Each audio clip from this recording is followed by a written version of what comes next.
Thank you for joining us today. I have an interesting question to ask. What would you do to keep a job?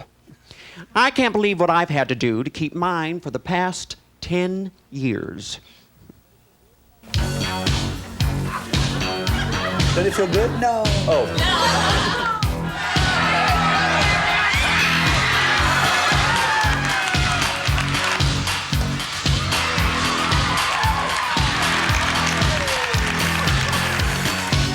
I don't think I did ugly, did I? Wow! Sally! Ow! Ow! Crack when you pick it up.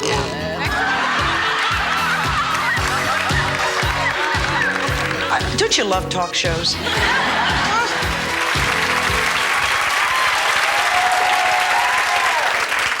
It's hard to believe I've been on the air for the last 10 years, isn't it? I thought it would be a great idea, my staff and I, to put together a 10th anniversary special on all the great times we've had with you. But wait, before I go on, I have something to confess. I'm really not Sally Jessy Raphael. I'm performance artist Randy Allen. So will you please welcome, on her 10th anniversary, the real and talented Sally Jessy Raphael.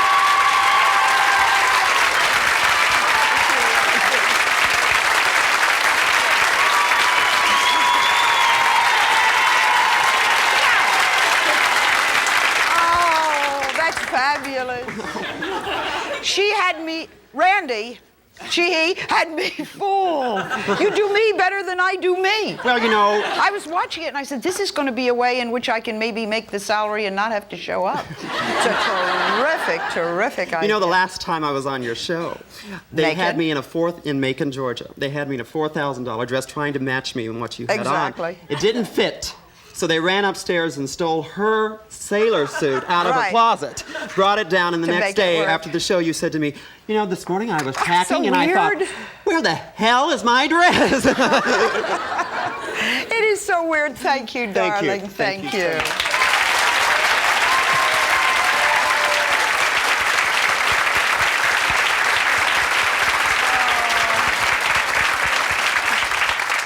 The kind of things that we have never forgotten. 10 years. Well, I must tell you that when we started, it never occurred to me or any of my friends that this show would go on for 10 years. I asked everyone I knew in show business, and they said, well, maybe you can get 13 weeks out of it. So if anyone says, how do you feel? I guess the word is amazed. People ask me, how did it all begin? I had a tremendous crush on Kevin Kline. And I thought, well, if I did a television show and he came on, this is before he was married, I wouldn't do that now, that this was a sneaky Pete way for me to meet Kevin Kline. And I was asked to substitute for Bob Braun, who had a show on in Cincinnati. As you're going to see, being on a live show really has its problems. It's Braun and Company. And now sitting in all week for Bob, here's Sally Jessy Raphael. I have to sit down because the microphone is on a backpack, and the backpack just fell through my underpants. And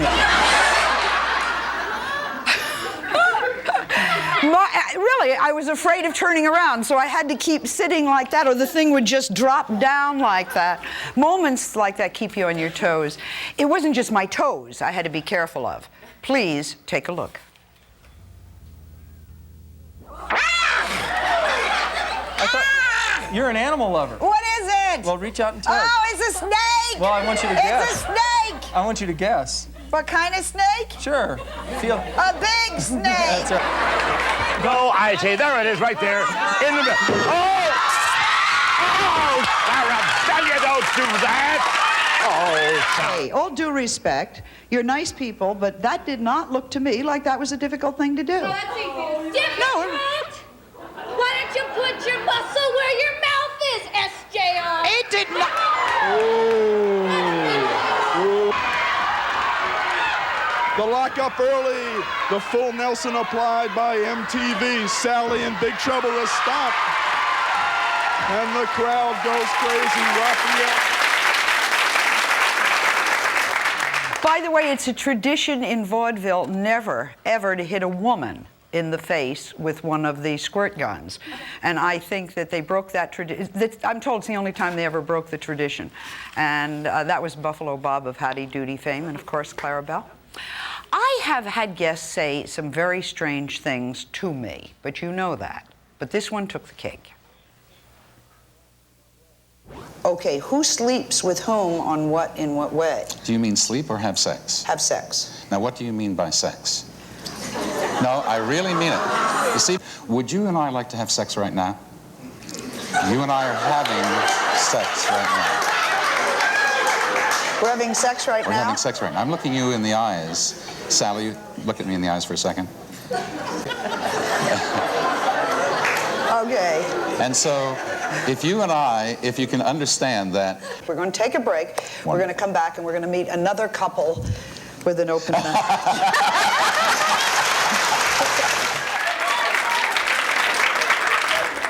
You know, no woman should have to do a show for 10 years. What you're saying to yourself is, my goodness, didn't I look young back then? We've shared some of our lighter moments with you. There is a special show that we will never forget. I think on our particular show, it was a turning point. A young woman who later became the mascot of this show and still is, named Steffi, wrote to me and told me how difficult it was to cope because she had been raped. She came to the show and she described what had happened. He came, it was really dark there, but I saw his face was like, I could see him right now, you know? And he says, thanks for the good time, bitch, you know? And, oh, hell. Now, that show was for us a turning point because it left such an impression on our viewers. And what it did was give us a direction that we wanted to go in, meeting real people and hearing real stories and learning and sympathizing about the common pain that we can all share. Steffi's courage to come forward, and remember, this was years ago. A lot has happened since then. And the way she shared her story really served as an inspiration for many women in the same situation. She was kind of one of the first. Would you please welcome Steffi back to our show?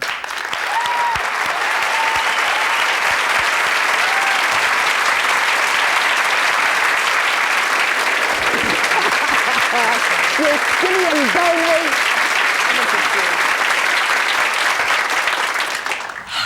What happened since that appearance? I'll tell you, I look at that clip and I can't believe I even did that. I know. Where did you ever get those guts? I don't know. I honestly think divine, can't believe I did it. In her case, my friends, divine intervention. She was never, she wrote me a letter, we didn't receive it, she wrote another one, and it was just that strange confluence of luck. Steffi today has a son. Yep, that's a miracle in itself because I had an abortion after that rape, and I was going to punish myself and never have kids. And after doing your show, I ended up going to the therapist in Virginia, and I don't know, that changed my whole life, everything. His name is Artie. His name is Artie, yeah. He's 7 years old. Yeah. And every time I look at him, you know it's a miracle. Yeah. Artie has a very famous godmother, me. Yeah.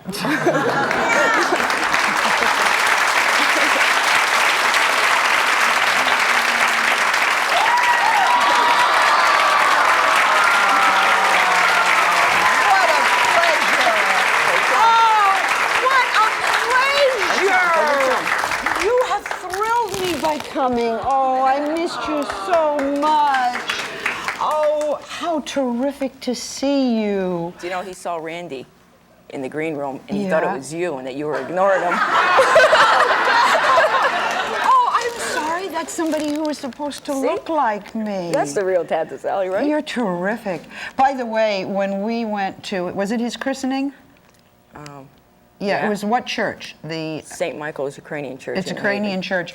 I don't know if you've ever officiated at a Ukrainian christening. It goes on for 34 hours. And I stood there not thinking this guy'd ever be this big, 7 years old. I'm so happy that you came. Will you give me a smile? We'll be right back.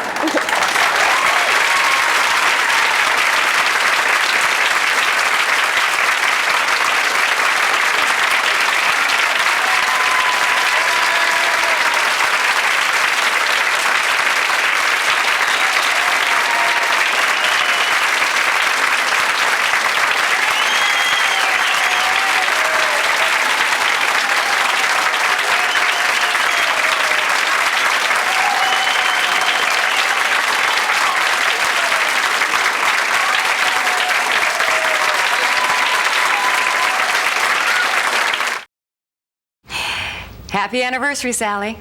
I've loved both watching you for 10 years and being on your show. Be there forever. Okay, Sally, this is going to be the short version, okay? Because in the middle of the last one, Patrick turned off the camera because he says I talk too much. So this is a short one that you can use when you just want, cut to celebrities saying, "Happy anniversary, Sally." Okay, so you have that there. So you have that little piece you could cut out there. But really, I've had a lot of good times with you socially and on your show. And happy anniversary. Shut up, Patrick. I can talk as long as I want. And have a great time. Bye.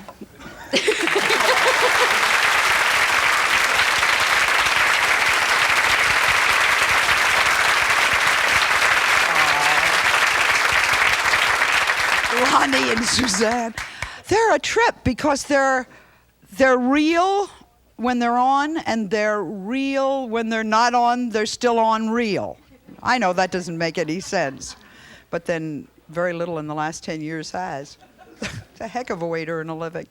You're helping us celebrate our 10th anniversary on the air, and some of my favorite moments have been with celebrities. I think I learn from them, especially when they've shown their lighter side.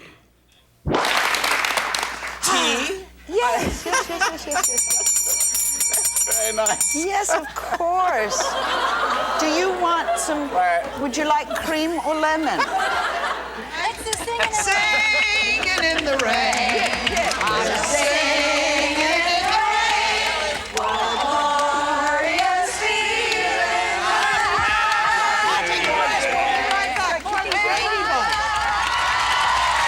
This is the show with big busted women, isn't it? No.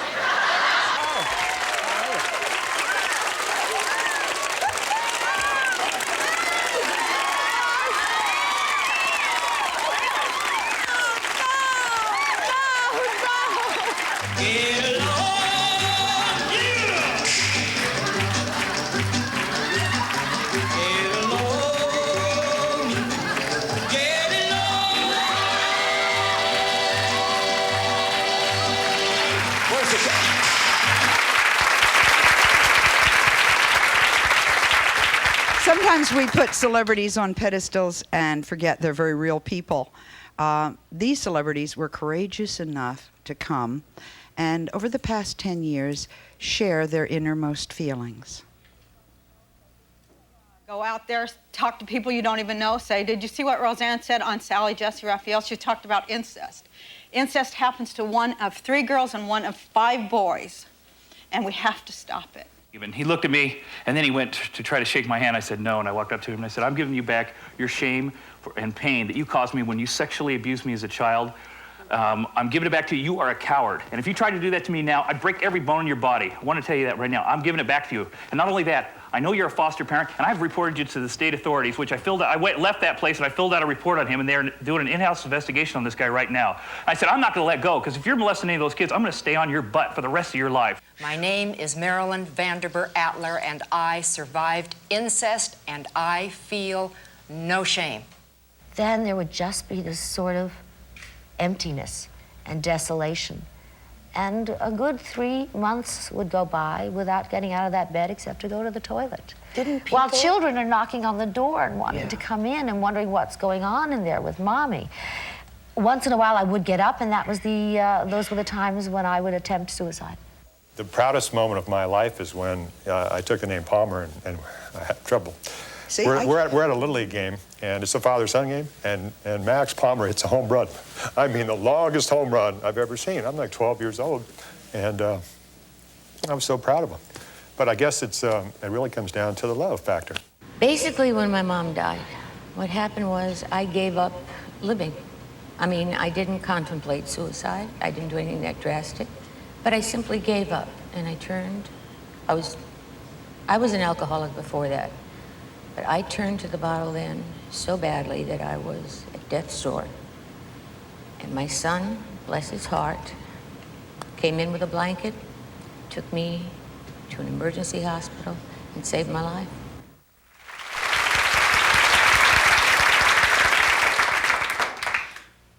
Boy, this is the only show we're ever going to do like this. I mean, I do not believe I'm going to have a 20th anniversary. And I think up to 5, up to 10, you probably don't have enough memories. So this is it. This is a one and only and a very special show for me. And I have to say that I can't think of a better way of spending your life. The people that I've met that I'm sharing with you today have all in some way enriched me, and I am one heck of a lucky lady.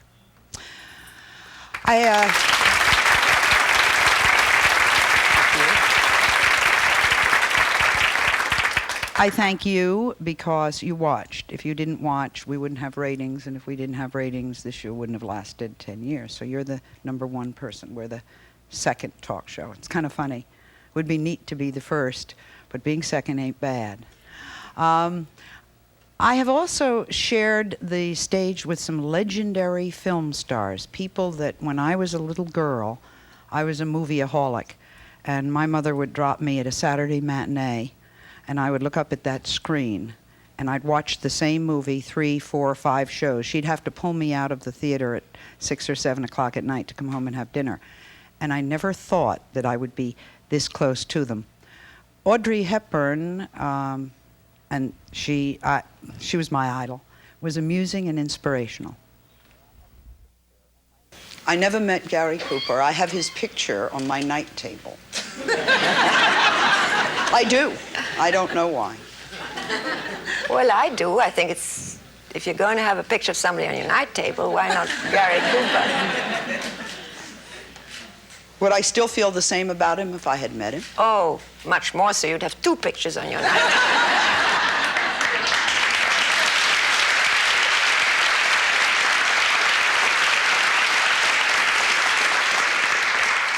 Cary Grant? Who? Cary Grant. Oh. You got 2 night tables?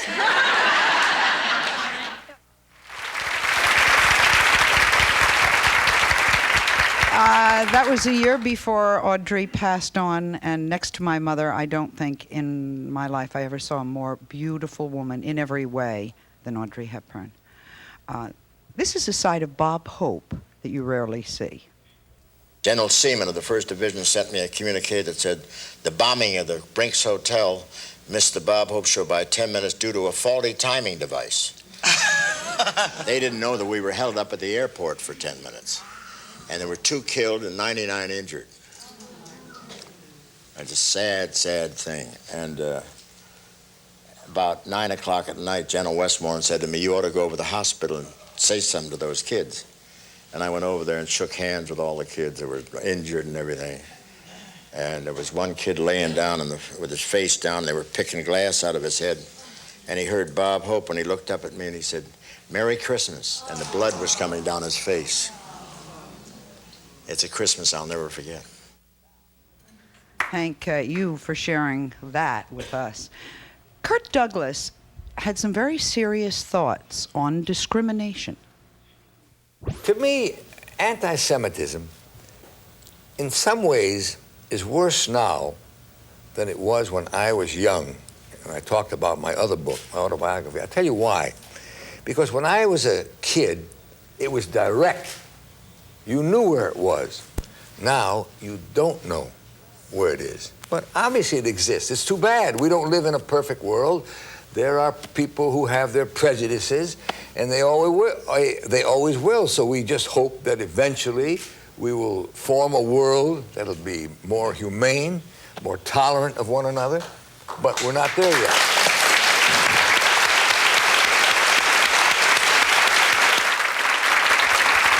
I hope we see a world like that in our lifetime. Of course, there are celebrities who, over the years, came to visit with us and make us smile, and we will remember them always.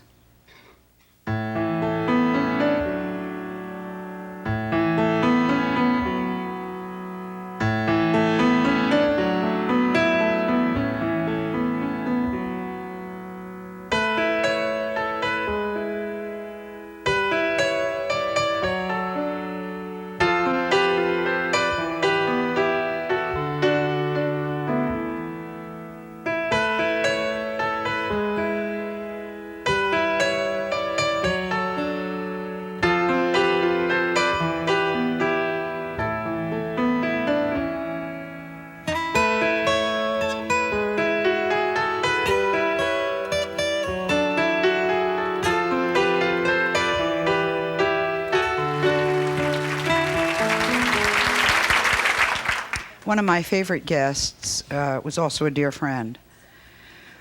This is hard. And I am sad to say that he is no longer with us, but I'm sure that his spirit is here. Just once in a lifetime, a man knows a moment, one wonderful moment, when fate takes his hand. Well, this is my moment. My destiny's called me, and though it may be just once in my lifetime, I wanna do great things.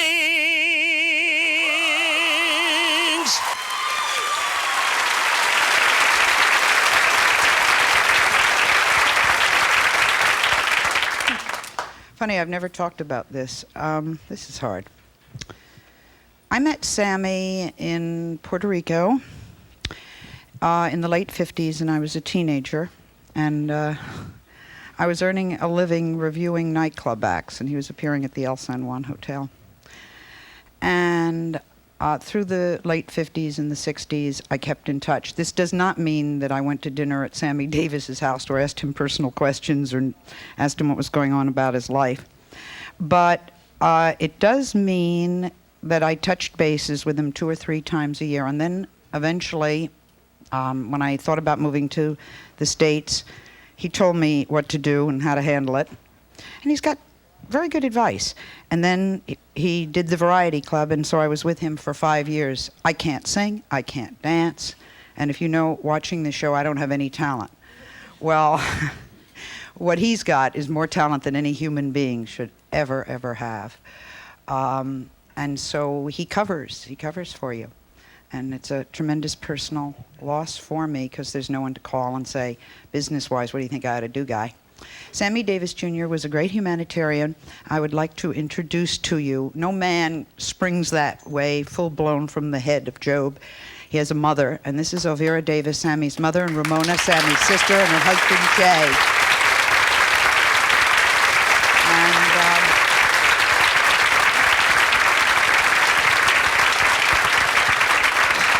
And I have 7 million Sammy moments.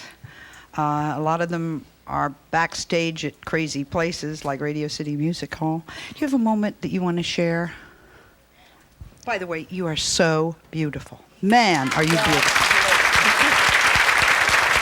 I have many a moment I would love to share, but there is one that I will never forget. He worked in Atlantic City, and I was across the street working, and all of the help in the Club Harlem got red roses and threw on my son on the stage, and I thought that was the greatest thing in the world. You know why? Because if you impress them that's seen it all, then that means really something. Well,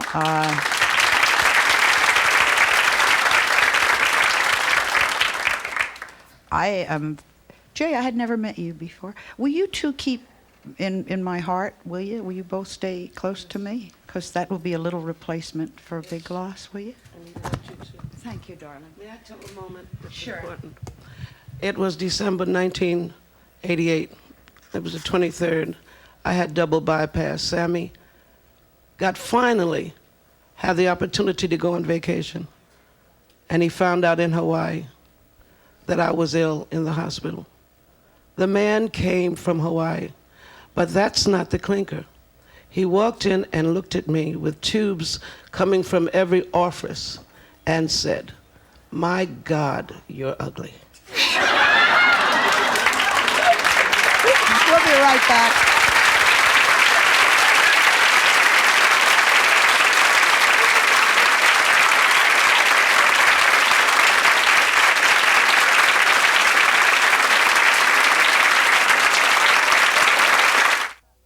Happy 10th anniversary, Sally. We love you. Hi, Sally. I want to wish you a happy 10th anniversary. You're a neat lady, and I've enjoyed you for years. Happy anniversary and many, many more. Celebrating with you our 10th year anniversary of our show. One of the best parts of my job is being able to interview the people who make the headlines. These were exclusive stories that this show brought to you. I would love to go in there, David, and be able to talk to you in person. And I've got a few things I'd love to tell you. But if they would give me the right to go in and talk to you face to face, I know you would come out and face this thing, and we could prove who's right and wrong. I love you with all my heart and soul. The standoff between David Koresh and federal agents ended April 19th of this year, when the compound went up in flames. 85 people died, including 12 children.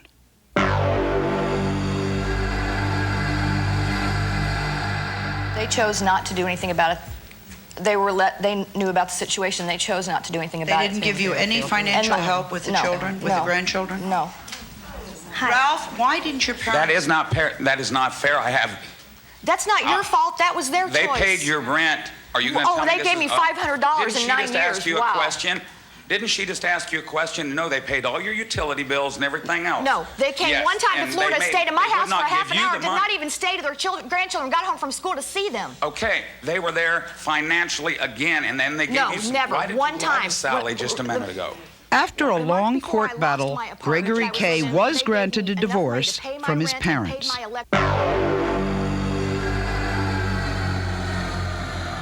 How did he transmit it? Do we know? They don't know. They do not know. And it doesn't matter. They never probably will know, but it really doesn't matter. The fact is that you have an infected healthcare worker who passed on an infectious, fatal disease to a patient. But we don't know how he passed it on. We'll never know. We'll never know. But the bottom line is the infected worker was the cause, not the instrument, not the drill, nothing. How do you, as a father, feel about Terrible. what has happened to you? How does any father feel losing a daughter for no reason at all, because of the fact that the policymakers in Washington and Atlanta were aware of what could happen, what was happening, yet they prostituted themselves out to special interest groups. Kimberly Bergalis died December 8th, 1991, at the age of 23.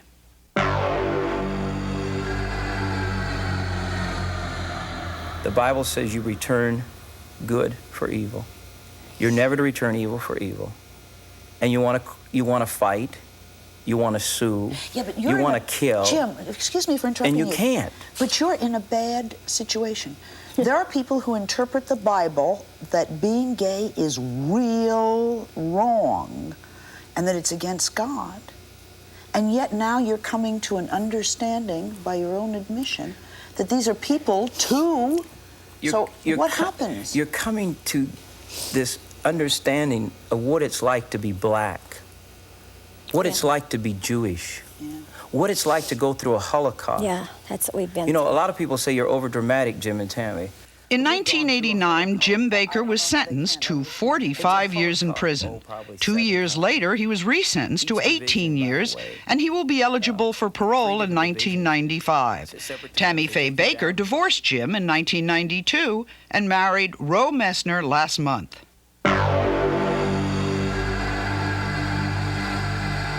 I have a lot to hurt inside for, not the courtroom.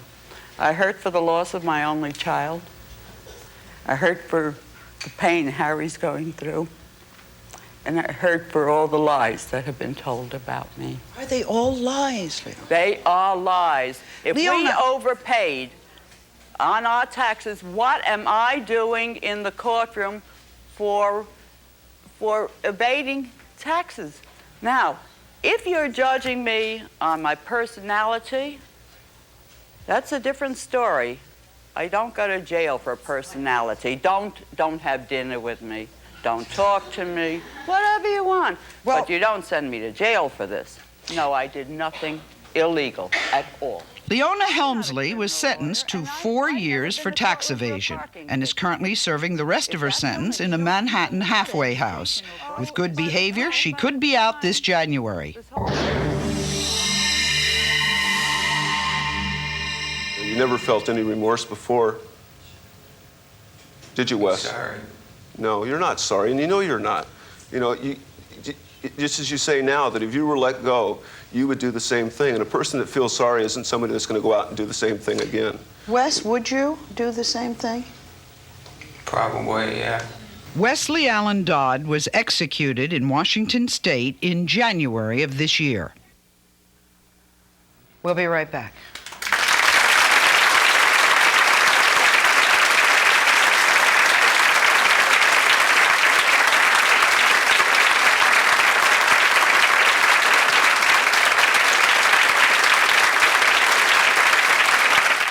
I will not accept a God that is a vengeful, hateful God. Not for you, not for anybody. That's right. Sally?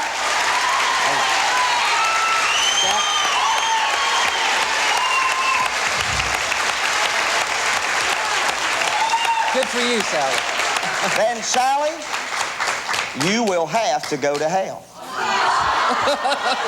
Sir, there are days that hell is here on earth doing television shows with people like you. I have seen hell.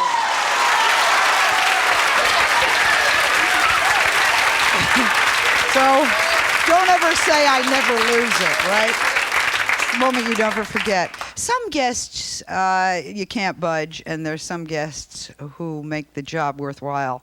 They kind of get right into your heart. This is Hazel Skinner. And I met Hazel and her daughter Megan about 2 years ago now, huh? Okay. Why don't you stand up. Tell us how we met. I mean, I know, but tell them. Okay. Well, back in February of 91, Megan was diagnosed with a rare bone cancer. And she was how old? She was 12 at that time. Mm-hmm. And her request was to meet her hero, the woman that she admired and looked up to. Bad taste, Megan, bad. No, excellent taste for being such a strong woman and such a good role model, and she loved you. And so she had requested through the Indiana Children's Wish Fund to meet Sally. And Sally does not do anything halfway. She came to Indianapolis. You met Megan, and I think Megan would have been satisfied just to get to see you face to face and get to have lunch with you and spend time, but you continued the relationship. And Sally gave Megan a trip. Our entire family came in December of 91, visited New York, and you continued calling and writing and maintaining a friendship. And Unfortunately, in February of '92, Megan was also diagnosed with a heart condition. And we didn't realize at the time how severe it was. But about a month later, she realized, and the doctors told her that she would be dying from the heart condition. Mm-hmm. And the first thing she said was, I have to call my friend Sally and tell her myself. I spent 37 years on the radio, which is like a telephone. I would say that there have only been about 3 really difficult phone calls that I've ever had to have, and that certainly was one of them, because no one gives you a course on what do you say to some young lady who tells you that she isn't going to make it. I'm going to ask you to hold for a minute. We put together some of our memories of your daughter, our friend, Megan. Take a look.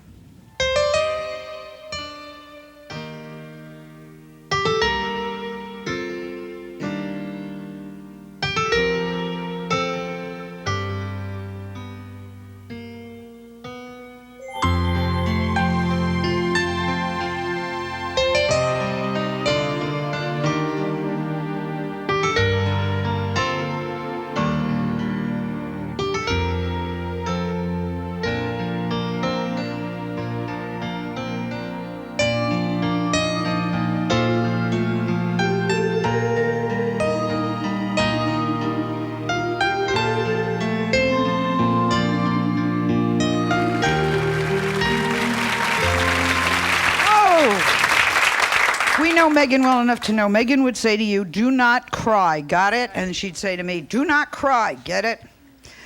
I can be intimidated by a 12-year-old I'm crazy about, yeah. Well, I want to tell you Megan that passed away.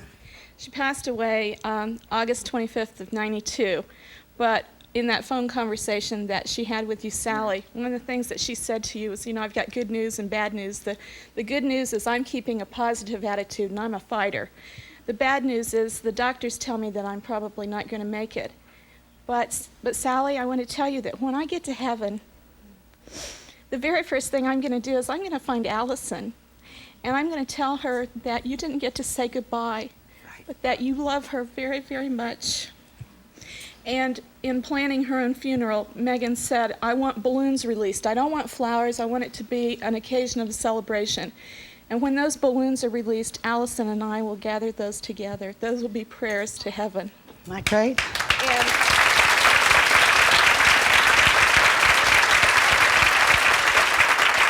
By the way, I told Megan to tell my kid off for leaving without saying goodbye. This is a Christmas card that she created when she was a patient at Riley Hospital, and it was selected to be sold, and it became their best seller. And she created this right after she found out that she was dying. And so I look at this as not only being a Christmas angel, but I gave it to you as a reminder that our daughters are angels together. Oh, that's terrific. Thank you. Thank you. Give me a big hug. We'll be right back.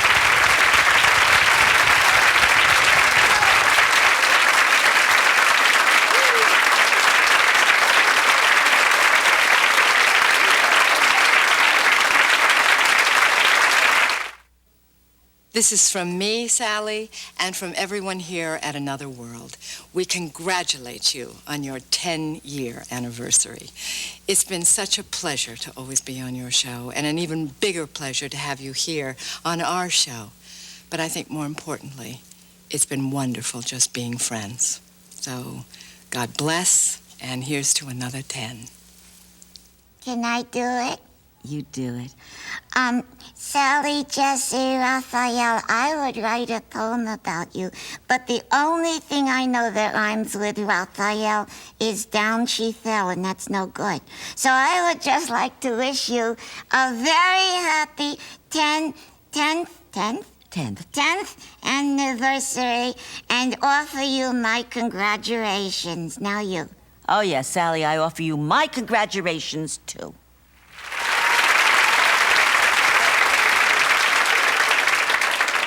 Could you earn a living being friends with a lamb chop, huh? We're celebrating our 10th anniversary on the air. On this next show, sparks were flying. One guest in particular really incited our audience. Her name is Jan Ralston. Their blood's different. Even get diseases that we don't get. But it's a proven fact that if you give a white man, a black man, and a Spanish man the test, 9 out of 10 times that white man's scores is going to be higher than a nigger's or a Spanish. Does not mean black. It's the way you act. The stage is full of today. Full of. The majority of them act like. The next day, we got a call from Jen saying she wanted to come back on the show to say this. What would you like to say? It's your floor. Because of the show in San Francisco, my family and I have quit the Ku Klux Klan.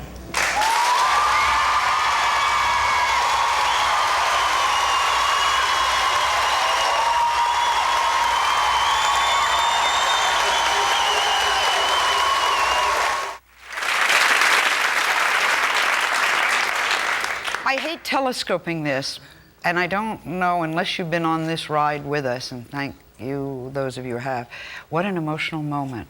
This is Jan Ralston. What has happened since then? Well, Amazing. things are great. Something happened in Jan's mind to say, I was wrong, and this shouldn't have been, and I was parroting things that people told me to say. And then the real Jan came out from underneath all of that. And gosh, there's so much to tell. You left the Klan, and this would make a great movie of the week. She left the Klan, and everybody attacked you, correct? Correct, everybody. I mean, scary attacked you. Yeah, we were, there's death warrants out for us. We've been shot at.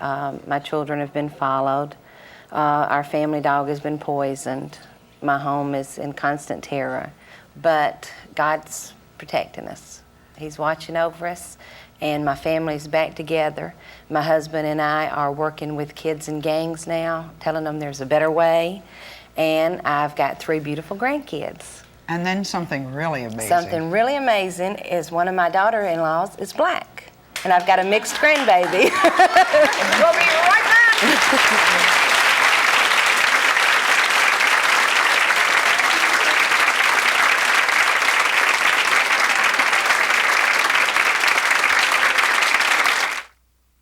Hi, Sally. Congratulations on a decade of daytime talk. We were just discussing, you're one of the few people we know who could talk 10 years straight.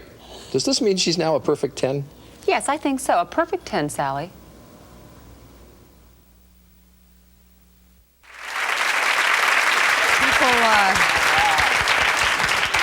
I know most people have heard that what are they doing?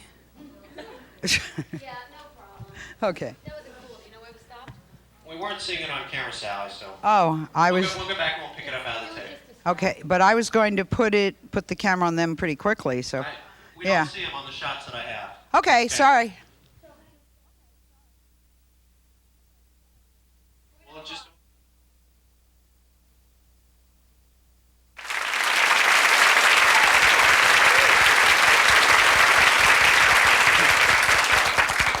People often ask me, and I guess I've made it public that I was fired 18 times, and people say, how do you go on? How do you keep going, considering what's happened to you?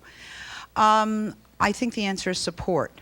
You don't make it through 36 years in show business, and you don't make it through 10 years on this show without great support, and in particular my family. My mother told me when I was a little kid that I could go and do something and be something, and for most of my life, she was my greatest support. I want you to meet the rest of my family, the love of my life, my husband, Karl, who quit his job each time over 37 years, where he was really earning money, to move to a town where I could get a new job at half the money that he earned. Now, do you have a favorite show? I do. It's the one where we had Tony Bennett on the show. Oh, and we danced. And we danced, and he sang, and it was just fabulous. I enjoyed that so much. Okay. I missed the kissing and I missed the bite. Boy, you had short hair and a mustache then. Our children are very special to us and another source of comfort. It's pretty wild to have to grow up going to 9 schools and living in 15 or 16 towns. Actually, I think we lived in 24 towns, but that's all right. I've introduced them on our show throughout the years.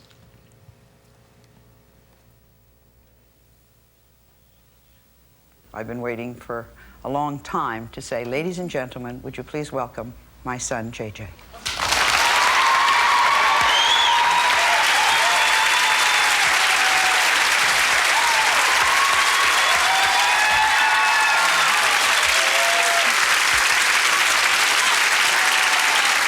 Today, I wanted to share with you some happy news. Now, this is my daughter, Andrea, and she's the female light of my life.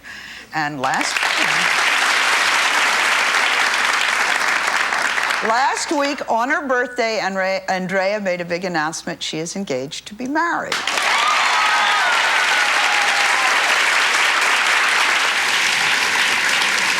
We saw beautiful wedding dresses from Vera Wang at the beginning of the show, and you saw Andrea trying them on. But it's been a dream of mine ever since she was a little girl to see her in my wedding dress. And this is me on my wedding day. And I want to pass the dress on to you, and that's what Andrea's going to wear. She's going to wear my dress. We'll be right back. And she did. So that's my husband, Karl, my son, JJ, who is still working on his recovery. Thank you very much for asking. And my daughter, Andrea, who is now old married lady. And I want you to meet another tremendously supportive person who is with us. This is my Aunt Barry, and she has always encouraged me, always, always. And she's the most beautiful, obviously, the most beautiful member of our family. Thank you. My first child was a daughter. Her name was Allison. And Allison really believed in my career, even when it meant that she had to get out of school in the middle of the school year and move to another place and make new friends. And throughout her entire life, she would call me every night and say, you're going to be a star someday. She passed away in February of '92. She supported all of us. We miss her very, very much.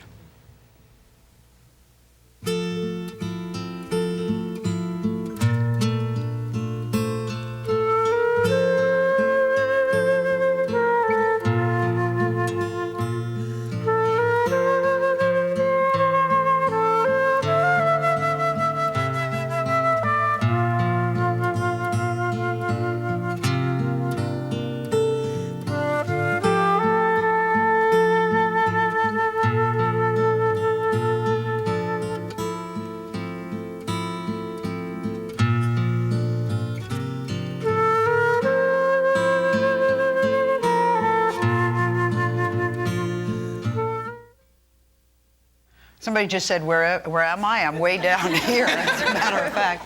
One of the neat things about doing a television show is that I get the glory. Do I have to do the work? Well, a little bit of it, but most of the work is done by terrific people who are also my family. And you don't get to see them enough. In fact, I'm going to change that in the coming year. Each one of them are going to take tap dancing lessons and learn to sing. And we have people come regularly and sit in our audience, and so they are the family, because without you being there, without you watching, there wouldn't be any show. Kit, our director's been with us 7 years. Can you imagine? He didn't even want to leave the control room. Anniversary parties, I think, are to say, how the heck did you ever survive? So that's my attitude, and it's with gratitude to all the people on the stage behind me. Thank you.